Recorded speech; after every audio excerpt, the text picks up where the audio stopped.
Hello.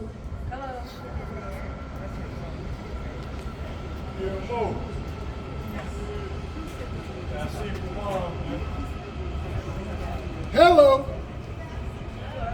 I don't think you heard me. Hello. I'm Brandon You gotta D. move the mic up. I'm Brandon D. Johnson, and this is the American Poetry Museum.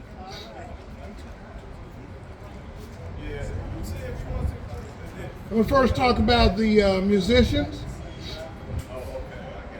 On bass, Emory Diggs. On drums, Whitter.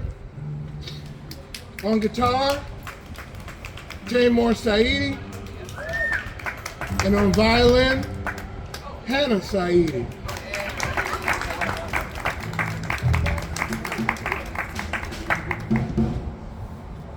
Glad to see all of you here. Got a nice crowd here. A nice sunny day. I'm here to talk to you about two DC-born poets, Peter J. Harris and Brian Gilmore. Peter's a writer, producer, publisher, broadcaster, educator, and founding director of the Black Man of Happiness Project, a creative, intellectual, and artistic exploration of black men and joy. Since the 70s, Harris has published his poetry, essays, and fiction in a wide range of national publications. And he's currently in residence with the Nicholson Project in Southeast DC, and he'll talk about that. He's the author of Bless the Ashes, Hand Me My Griot Clothes, Safe Arms, 20 love and erotic poems with an ooh baby baby moan. He's the editor of The Drumming Between Us, Song Again, which is recently published, and The Vampire Who Drinks Gospel Blood. Also, Brian Gilmore, writer, poet, columnist, public interest lawyer. He's taught law and social justice in Michigan and Maryland. He has also published his poetry, essays, and fiction in a wide range of national publications. He's a member of the 8 Rock Collective, also a Cave Canem participant. He's the author of Elvis is Alive and Well and Living in Harlem, We Didn't Know Any Gangsters, Jungle Nights and Soda Fountain Rags, and most recently, Come See About Me, Marvin. Now, that's just the particulars, and I won't go into all the others because we'd be here for another half hour, and y'all don't want to see me. So, without further ado, and they've figured out how they're going to start and end, Brian Gilmore, Peter J. Harris.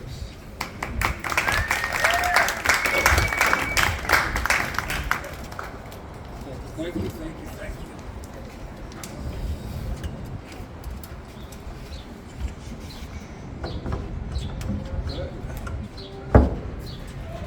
Good afternoon. I'm Peter. That's Brian. And before we start reading poems for you, I want to make sure you know that today is the opening of an exhibition. It's actually the first time I've ever done an exhibition. And I want to thank Allison Nance and Akila. I'm going to mess it up. Hartgrove. We just met. They are the leaders of the Nicholson Project on Nicholson Street in Southeast, where I grew up. And this exhibition gives me an opportunity to explore black joy and happiness in a very particular and very precise way. I'm interested right now in one, documenting black men and their happiness. I'm also interested in happiness and joy as actual social justice tools, which is why our anchor photograph by Douglas R. Gilbert of Stokely Carmichael sitting with an elder named Jack Crawford in Alabama in 1965. It's why this photograph anchors what we're doing with this exhibition. For those of us who know what Stokely Carmichael sort of symbolizes and actually was as a human being, I guess if you didn't really know him super tight, I did not myself, but I know friends, the picture of him smiling is actually not as far-fetched as that image, his Black Power image, which we know by DNA at this point. When I saw this picture, I was so touched. It came right after former President Clinton dissed him at John Lewis's funeral. And I said to myself, this is a real embodiment of the work that joy and happiness can play in real dangerous work. You know, Charlie Cobb's book, this nonviolent stuff will get you killed. He quotes a man in Alabama at that time as saying that people like Mr. Crawford and all the residents, they were armed. He even talks about King being armed. But this picture,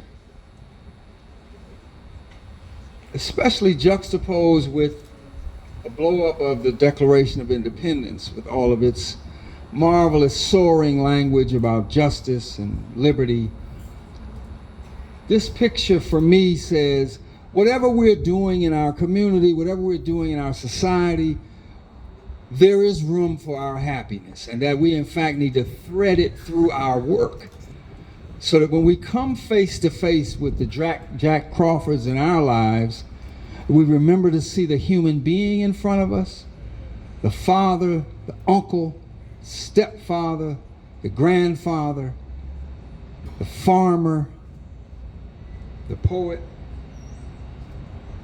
So when I talk about see you comes by tens, we're now talking about building on Sterling Brown's magnificent haunting phrase, they got the judges, blah, blah, blah, they don't come by ones, they don't come by twos, they come by tens. So what we want to celebrate is coming by tens as we rise up and work with each other. So I'd like to ask Roy Lewis to stand. So I've known Roy since I was a baby. No, I'm gonna give it to you, bro. I'm not gonna let you. So first off, Roy is what we're calling one of our living masters. His photograph is right here. When you get a chance, please, we'll invite you in. You're certainly welcome. To that photograph's right is Chester Higgins Jr.'s beautiful picture. Chester lives in New York. Mr. Gilbert lives in Michigan. And when I asked Roy several months ago, a couple of years ago in fact, bro, I need a picture from you about black men and boys emanating a sense of joy. And this is what he shared with me. And I told him, I said, man, I ain't got no money, really, man, come on. You know, I'm hustling, I'm raising money.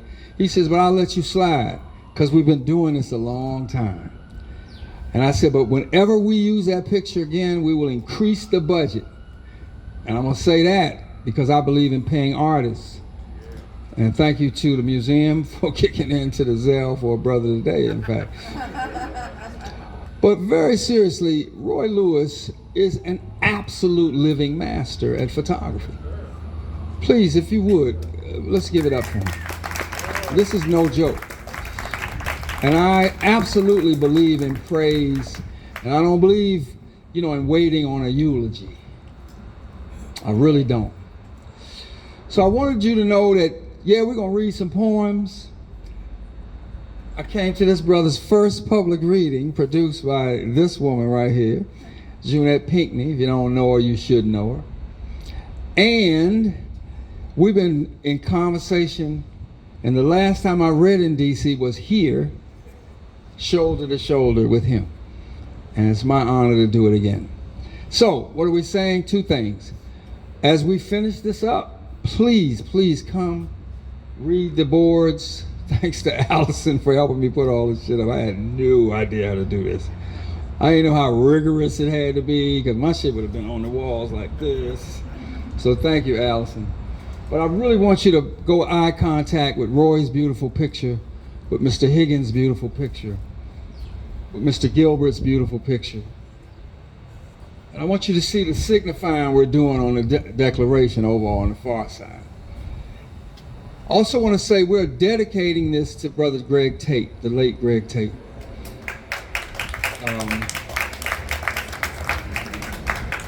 Greg was a very deep influence, both as a human, a cultural worker, and as a stylist. I never wanted to write like him, because you couldn't, of course. But boy, oh boy, oh boy, when you read his stuff, you know you were in the presence of another living master. In fact, his name should have been up on the Apollo marquee long before he died, as far as I'm concerned. So, another dude who DC imprinted, I met him at Howard. Ain't you? My son. So, I don't really like to do talking at readings, but today is a sort of a blended thing. And on June 11th, speaking of blending, Brian and I will be back with Kenny Carroll and his son Kenneth Carroll III, and my longtime friend and teacher from Baltimore, Melvin E. Brown. And we will read 3 poems in a group setting, a choral setting, as Sammy called it. We're going to read Old Limb, Sterling Brown's poem from which the refrain comes by tens, is drawn. And we're going to read 2 of my own poems, one of which is in direct lineage to the Old Limb poem, and which gives the title to our exhibition, Comes by Tens. See you, Comes by Tens. So, I'm going to start off. Brian will jump up here. Is this good? Is this good, comfortable for you? Huh? Okay, good. Y'all all right? Yes. Okay, so I will say this before I share work. I haven't read in DC in a long time.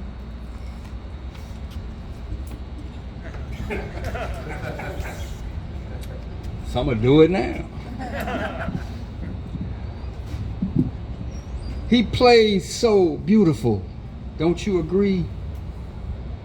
Unless you're a Santa Monica cop, then Don Myrick's Phoenix horn is fully loaded with reasons to silence a bare-chested musician whose alto sax flared up the scales, echoing a falsetto lead singer across generations on a timeless love song. I don't do pantomime. Add black while holding a saxophone to the deadly list of rationales to getting shot in your own apartment. Add chronic leukemia to the deadly list of legal mitigations reducing wrongful death settlement. He was executed from this earth. Don't you agree? I am a recovering brooder, urban boy who never envisioned his 60s, marshaling dreams, analytics, study to claim renaissance.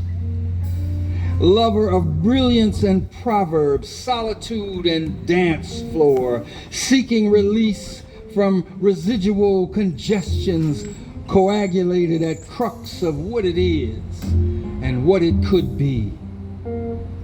I am a round-the-way virtuoso, awake to the commanding news that I am alive again on planet Earth, my sweet mother of bliss. I know you remember the lead singer croons when trying to love me wasn't easy. But you stuck on in there with me. Crooned consecration, sweetened memory without nostalgia, history without sentimentality, oxygenated hope without naivete. Over my right shoulder, a knowing laugh bubbles up in me like a gospel singer hit mid-song by the Spirit. Over my left shoulder floats the Cora, for when I must don my griot clothes before passing it on to another brother in need. I am listening. I am listening for an echo of the bliss yet to come, swinging like Count Basie's orchestra, generous as generational praise, uplifting as a question from my granddaughter, hopeful as the vows we make before we say, I do love you. Yes, I do.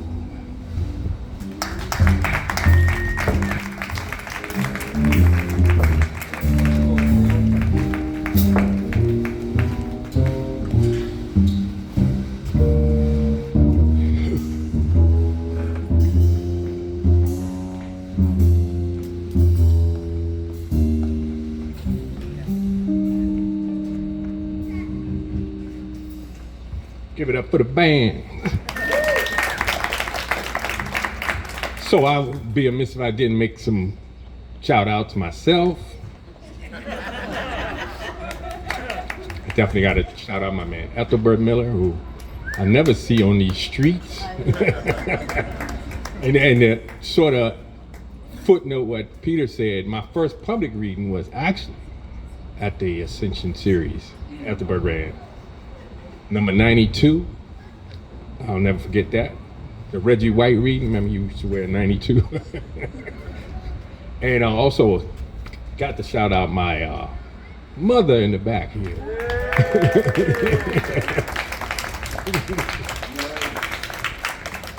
Who seems to always come out to my readings now. And my brother is around here somewhere, y'all probably know him, Mike. So, appreciate everybody coming out. Junette Pinkney, who helped me get my first book published. So, it's a lot of good people here. So I'm gonna try, I'm working on a lot of poems about DC.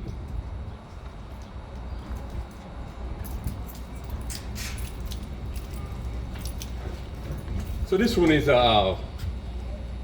this is called What's That Fuss?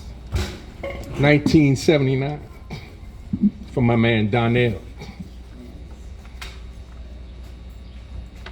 And like at the Go-Go's, if you went to a Go-Go, they would shout out your crew.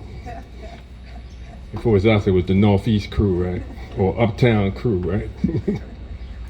But in this one, I just sort of trade tribute to the Barry Farms crew. Barry Farms! Barry Farms! Barry Farms! Barry Farms! High top fades and Hawaiian shirts, Howard Theater, hot street tapes, clearer than boomers off the board. Who wants those PA joints anyway? You can barely hear the people up front screaming, Barry Farms, Barry Farms, Barry Farms. We are right by the stage in Big Tony's Grill, Sugar Bear, Smokey Hall on congas, destroying his hands, handling skin like he molding pizza dough. Gary Clark, who once politely announced the death of a fan's kin on the beat. Sandy H on guitar, Mac Curry, Indy 500 hands rolling on the toms. Roots of grass, working class, shaking ass. Old church instruments, high school horns, horny as hoes. Blow your horns for the, blow your horns for the, blow your horns for the. Donnell make me my Memorex, hands me a J of his father's best weed stash, and we wait. Don't make a sound. Don my Adidas bag full of the early days. Like parades in Storyville, the whalers in Kingston with their best West Indian whales. My boom is a Panasonic. Eject button don't work. When I pass by the corner strutting, old guys drinking cheap rum and coke talk of trash cans and mutter a Sly Stone addiction. My brain's pleasure center tunes it out. One more time. Barry Farms. Barry Farms. Barry Farms. Tonight, I head on down to the cave yard. It's Saturday night, and everybody gonna party hard. Say what? Party hard.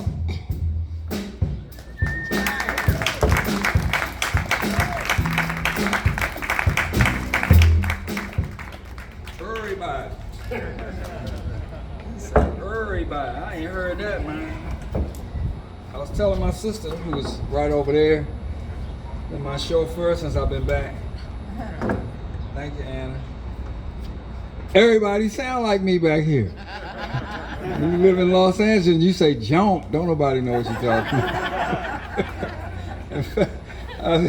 about. Anyway, build a shelter from slats off slave ships bobbing to the surface of the rivers of memory. Lance rotten knotholes and cure wooden leftovers with our prayers dripping from squeezing eyes of clove. Stitch a comforter from petals falling off the rose bush of sacrifice. Drape it over our sanctified bed and seal hymns with the grace rising from our embroidery. To keep warm in night winds of withdrawal, pound spring mud and autumn leaves into a robe without chinks, and toss a salad of sturdy underwear and overcoats. Call the uncles, call the aunts, the elders from the cities and the countrysides. Call the revivals, Sundays, call the midnights from the shade and the highways. Brew a drink from muscle beating within spiked pineapples simmering over charcoals of enlightenment. Mix a liniment from camphor, bleeding alcohol to knit muscles ripped in fiery exertion of meditation. Oh, and then try a little tenderness and let the good times roll.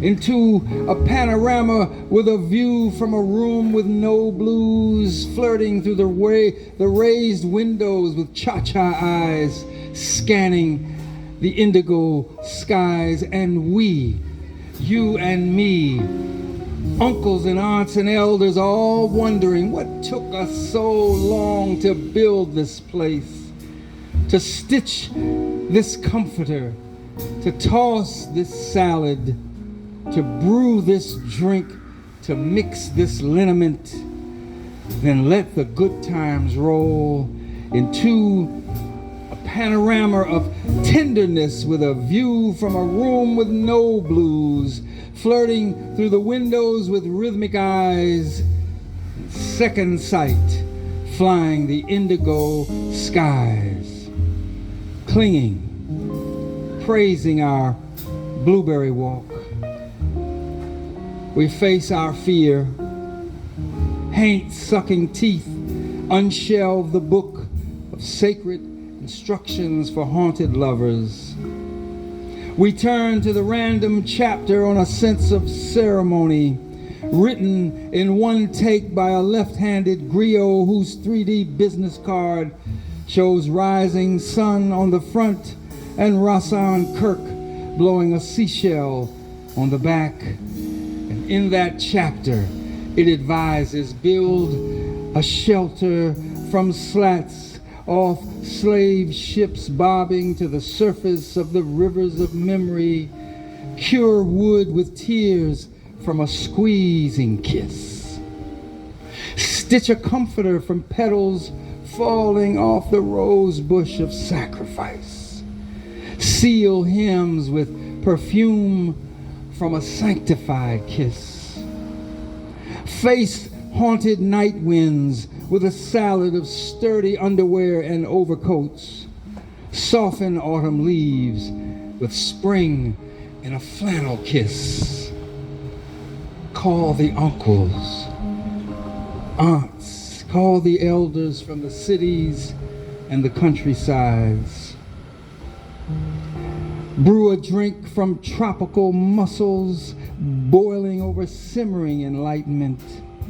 Drink in one gulp and open your mouth to a scalding kiss. Call the revivals, the Sundays, the midnights from the shade and the highways. Mix a liniment from backwoods alcohol and fresh water from a graveyard well. Rub it over ligaments twitching from a cayenne kiss. Try a little tenderness. Let the good times roll. A sense of ceremony will be yours to behold. Remember,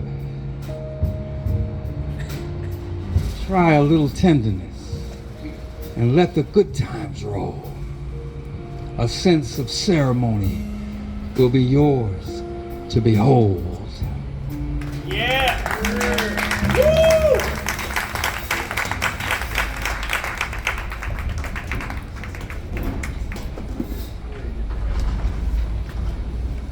Okay, so I'm gonna do another DC poem to my latest manuscript. And this one is called District Building, a Washington, D.C. Ghazal for Maurice Williams. Many of you all don't know Maurice Williams was a young WHUR reporter who was killed during the Hanafi takeover, March 9th, 1977. My brother is over there in the back there. When we were like, he would have been 15, I would have been like 14. Our father got us a little job at the district building, like in the mid 70s. So we was working down there, not when that happened, but we had these cool jobs, seeing all these black folks running the city. And of course, one of them was Marion Barry, who was holding court inside the district building every day with a leisure suit on. But that was fun times. But I learned a lot about, seeing African Americans in control of their lives, kind of thing. So, but this is called District Building, a Washington, D.C. Ghazal. Richard the copy man wore leisure suits. Marion Barry pranced coolly through these halls. Richard was disabled, but that did not hold him back. Marion Barry worked in the hall, treetop tall. Richard printed the laws for city strivers making worlds. Marion Barry was there, don't you recall? I ate lunch with older men who talk sex all the time. But Marion Barry's the one who had us enthralled. One guy said he was gonna live off minerals in the air. Marion Barry radical walks tall, never will he crawl. Another said he had sex with half the women in the building. Marion Barry, I was sure, would never be very small. Muslim radicals would one day take over this place. Marion Barry, like everyone, up against the wall.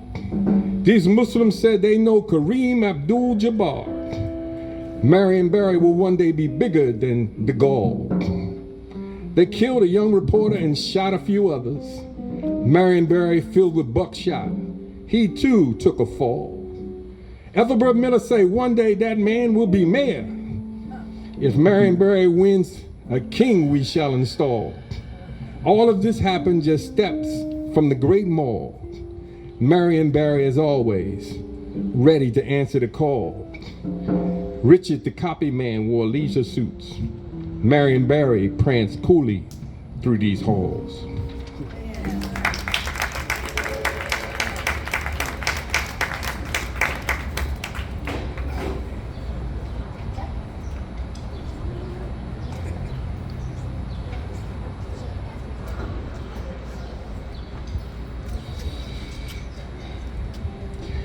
Grainy FBI home movies show Malcolm bottle feeding his unborn twins. X dissolving in giggles of happy black daughters suckling Playtex nipples, a playful icon, awed by humanity in his own likeness, unmarked by public declaration. Each private moment, a riveting call to resist something, celebrate something. Safe in a haven of his own simplicity, eyes tuned to each twist of his baby's fingers, ears swallowing the music of breastfed breath. 3 hunted bodies stealing a wisp of peace, haunted by images reflecting off hidden Polaroid cameras and the sound of sliding doors with one-way mirrors, seeking escape from the echo of flying bullets. It is 2 days before my 43rd April 26th. My own daughter's high school graduation is set for June 4. Her 18th birthday 1 month and a day after that. College is on her autumn horizon. Yesterday, James Earl Ray died of conspiracy of the liver. 2 weeks ago, Farrakhan hired a convicted ex who may have been framed for Malcolm's murder. What vocabulary could resurrect good men and release them from the cross? Allow them to see their daughters graduate into lives free of the what-ifs that shroud their days. Would Malcolm be icon if he were only an anonymous father raising his children? If his memory made us smell brute aftershave instead of gunpowder? If his legacy was grounded on favorite bedtime stories instead of ballot or the bullet? In the x-rayed faces of stark photographs, Muslim and Christian men, a Japanese-American woman of struggle, a pregnant mother unshielded from fascism, point to a staggering future as leaders lay bleeding in their arms, at their feet. Bullets unhinging the jaw of the preacher, excavating the chest of the pilgrim. I am older than Malcolm. I am older than King. Grown men, fathers with great smiles, a sense of humor, the gift of story. 60s cats who loved sex, good music, and the hip dances of their era.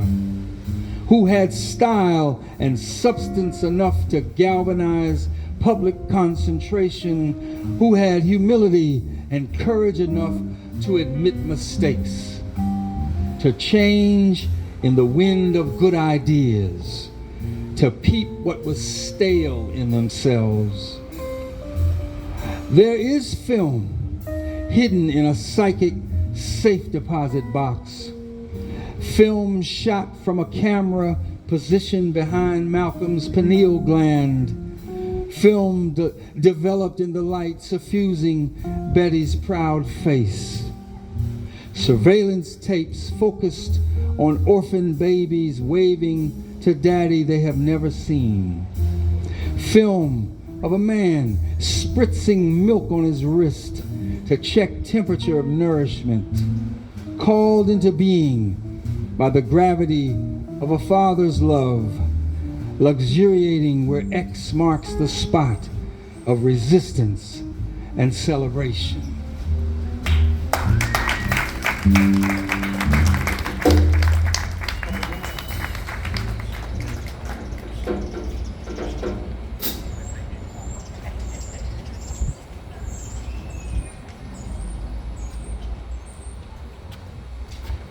This piece is called, this is also for the same manuscript, this is called Uptown Election Night, November 1980. I remember my neighborhood when Ronald Reagan got elected. The power went out in the neighborhood. Figured it was some brother at Pepco like pulled the cord. But anyways, this is what I wrote about. Uptown, election night, November 1980. Reagan won, and the lights went out. We blasted Funkadelic's Agony and drank Tang mixed with cheap vodka. We had been defeated. It was over like an egg. Our world easily breakable now. Soon many of us would join the army, keep drinking and run the streets full of rum, hoping to be hit by a car. We survived and became professional activists, poets, lovers, workers. Some never shed the uniforms that paid their bills. For just a short time, all I remember is the blackout that came that night. Booming beats, Funkadelic, and that Tang that never tasted so good or felt so amazing, sliding down my throat like a raw oyster. Maybe this is why the astronauts drink it. Up there in outer space with not a care in the world. Nothing really matters. Everything, like that night, is black.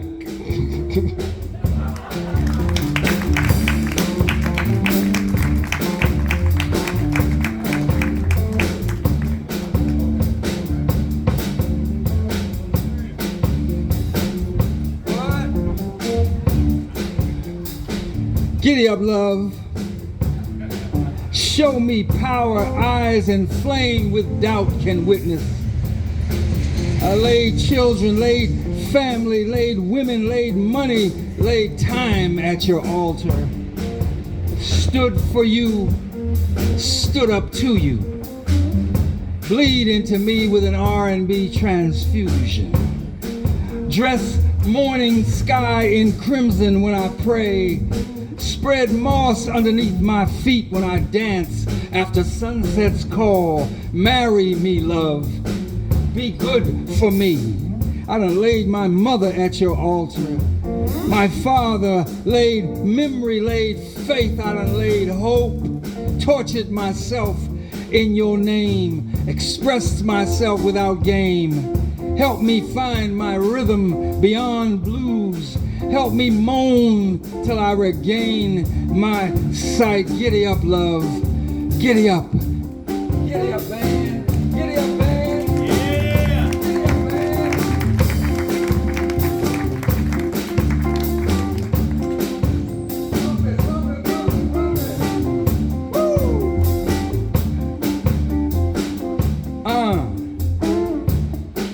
Lay my tears, lay my loss, lay my want at your altar. Lay my grown love and happiness. Lay my ache, love, and happiness. Giddy up, love. Giddy up, gallop out my nostrils. Pull up to my bumper. Wink at me. Size me up. Teach me rhythm beyond blues. Show me power. Show me power. Eyes witness your fame. Cannot doubt.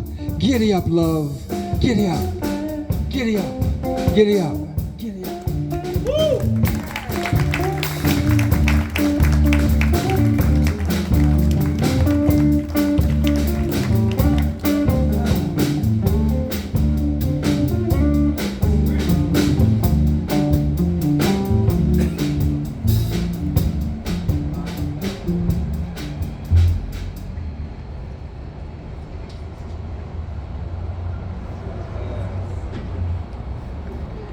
This is the last poem. Thanks everybody for coming out. Of course, what Peter said, please enter this space after this is over and mingle, talk, check out the photographs, and you know. Hey, it's always got books for sale. Oh yeah, forgot about that. We do have books for sale. You know how poets forget to say that. They just all caught up in their words. So this is from my book, Come See About Me, Marvin. And Marvin, of course, is Marvin Gaye. I wrote this book in Michigan when I was out there, and just really, it was so cold when I was out there. If you ever been out there, it's cold. So, I mean, I kept wondering why Marvin Gaye moved out there. So these are all pondering that question from different angles. But this one is called Inkster Blues. Inkster Blues. And it's a town in Michigan called Inkster. And it's right outside Detroit. And it was mostly African Americans lived there, but it was a suburban town. And when I saw it, it wasn't really much of a town anymore. It had, because of the loss of the industrial jobs, the car industry, town was gone. It was still there, but it didn't even have a workable high school, not one workable high school, because that's the reality. That's capitalism at its core. So this is called Inkster Blues. It's for one of my students, Greg. Way down there in Inkster, weeds grows out of cement. I say, way down there in Inkster, weeds grows out of cement. The people down there in Inkster want to know where all the money they had done went. Down the way in Inkster, there's just one auto plant making cars. I say, down the way in Inkster, there is just one auto plant making cars. A lot of churches and some used car shops. Too many overcrowded bars. We rode 96 to Inkster, trying to save a woman's home. I say, we rode 96 to Inkster, trying to save a woman's home. The courthouse was so crowded, I thought of the fall of Rome. We rode through the streets of Inkster in search of something to do. I say, we rode through the streets of Inkster in search of something to do. Stopped off in some coney joint, and I spilled hot chili on my shoe. Went to City Hall in Inkster, and there was no one there in charge. I say, went to City Hall in Inkster, and there was no one there in charge. Young man on the street tell me, people here used to live large. So I took my leave of Inkster. I seen enough to write this song. I say, I took my leave of Inkster, seen enough to write this song. Like all of them other Michigan cities, somebody done her wrong.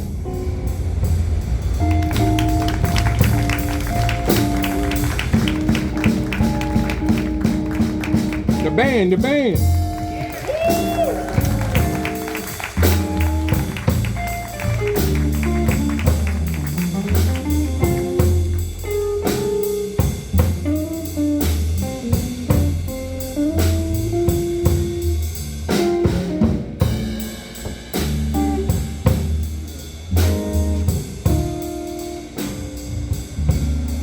That was Brian's last poem.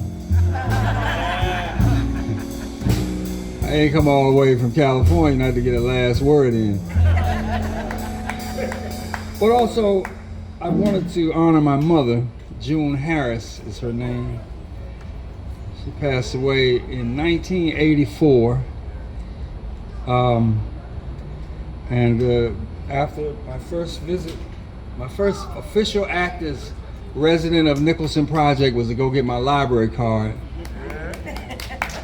at the Anacostia branch on Good Hope Road, which is where I first got my library card as a child. My mother took me there, and I couldn't leave the mic without giving some love to the Junester. She'd been gone. She was 57 when she passed. I won't read all of this poem, but I want to tell you the title. It's called Painting by Numbers, Hymn to the Mother, Charles Lloyd.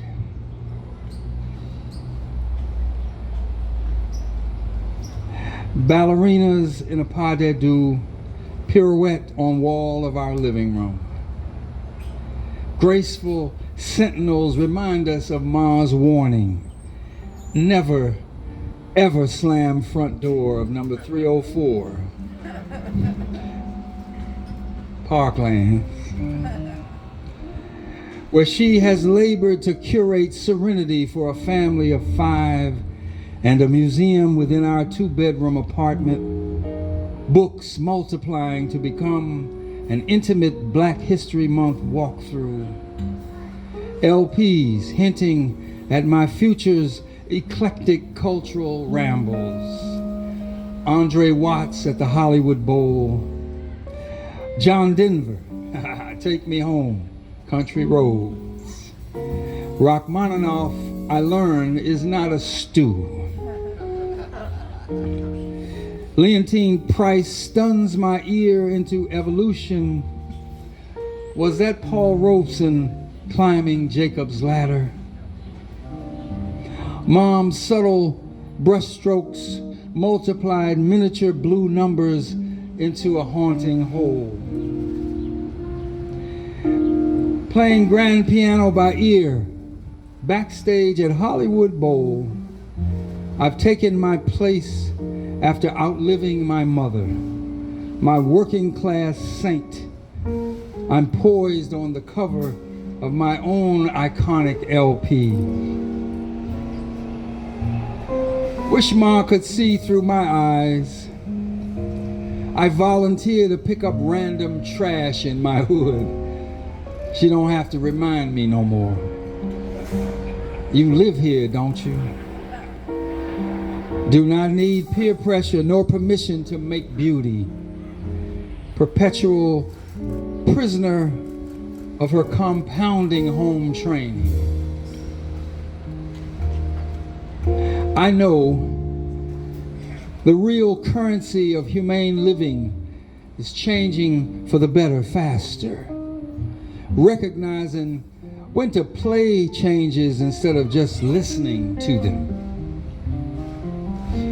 Charles Lloyd's Hymn to the Mother. Concentration in Psalm. Calling through calling. Invoking her delicious reverence for life. Illuminating her persistence. Revealing hope she wore on oval face of an abandoned child. Echoing her passions to live beyond prescriptions of childhood diseases. Shape-shifting her contours beyond whims and codes on bureaucratic forms.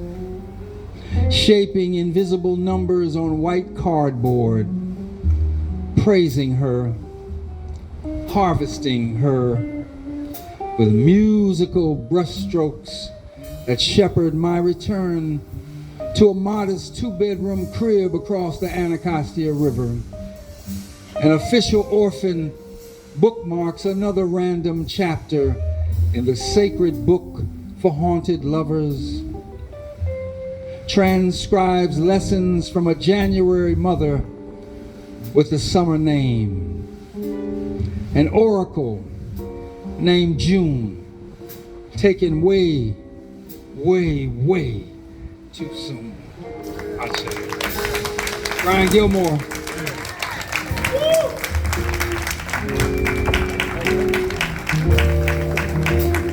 Beautiful band. Thank you guys so much. Please come check in the work. Books for sale. Thank you for here.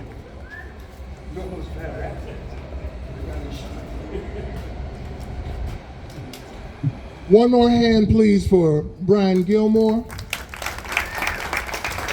Peter J. Harris,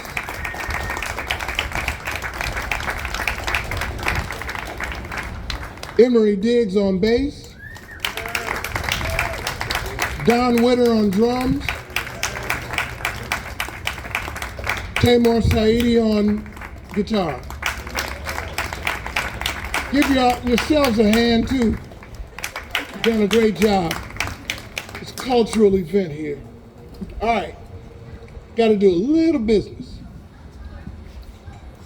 The American Poetry Museum is a nonprofit organization. We get our funding through grants and contributions. There are different ways of contributing. There's a shine box over there that's open. You can take 50 cents if that's what you have. There's also a Cash App symbol. You can do it that way.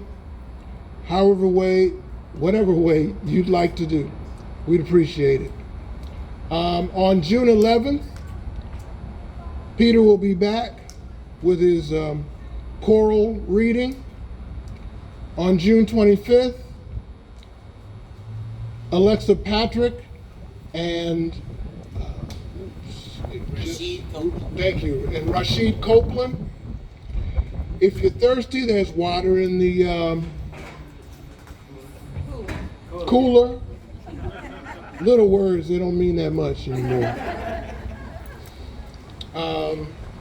Again, take a look at the work that's on the walls. It's part of Peter's presentation. Thank the Nicholson Project for getting Peter back here. And let's see, come back again, please. This is a great crowd, and I'd like to see you all here again. And let's see, are you gonna play another? We're gonna hear some more music. One of the things we always like for folks to do is to talk to people that you don't know. So get to know somebody else. Talk amongst yourselves. It's a pleasure to see you all. And I like being up here and talking to you. So, but as you can tell, oh yeah, buy books. There's plenty of books up here. I gave you a list of them. There's plenty of books down here. So that's another way of supporting your artist. We have some books in here from other readers who've been here. So support that.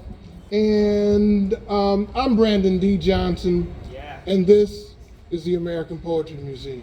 Thank you.